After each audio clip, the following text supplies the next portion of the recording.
Kasih karunia dan damai sejahtera dari Allah Bapa dan dari anaknya Tuhan Yesus Kristus menyertai kamu sekalian. Amin.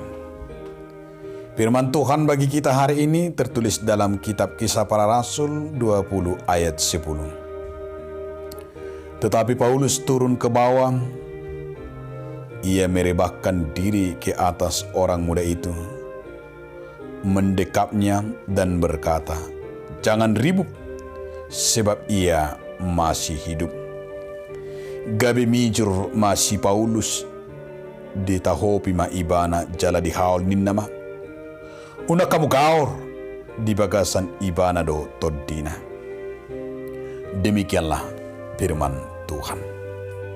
Saudara, dalam nama Tuhan Yesus Kristus, saya membuat judul daripada renungan kita hari ini, iman yang menghidupkan. Dalam nats ini ada pemuda yang bernama Eutikus yang duduk dekat jendela. Saat mendengar Paulus berkhotbah, karena mengantuk, Eutikus sampai terjatuh dari tingkat 3 ke bawah. Dan orang berkata, ia sudah mati. Namun Rasul Paulus merasa bertanggung jawab atas musibah ini. Maka ia pun turun ke bawah. Ia merebahkan diri ke atas orang muda itu, mendekapnya, dan berkata kepada orang banyak, "Jangan ribut, sebab ia masih hidup." Mengapa Paulus begitu yakin bahwa pemuda Eutikus tadi masih hidup? Dalam hal ini Paulus tidak asal bicara atau tidak berhalusinasi. Imanlah yang membuat Paulus merasa yakin bahwa pemuda itu masih hidup dan dapat dibangkitkan lagi, sehingga ia berkata, ia masih hidup. Inilah yang saya katakan, imanlah yang menghidupkan.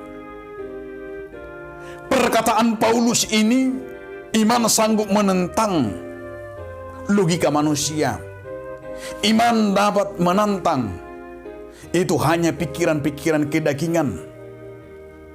Karena iman itu mampu menyembuhkan. Karena iman itu mampu melakukan mujizat yang belum pernah kita lihat, bahkan di luar kasat mata kita. Dan itu bisa kita buktikan di dalam nats ini. Pemuda itu, Eutikus itu bangkit kembali. Artinya itu karena iman yang bekerja di dalamnya. Dengan iman Paulus percaya segala sesuatu yang belum terlihat secara kasat mata terbukti dengan iman itu. Di sini kita menyadari bukan karena kehebatan Paulus, tetapi karena iman itu bekerja di dalam dirinya. Oleh karena itu, iman kepada Kristus sanggup mengalahkan kemustahilan manusia.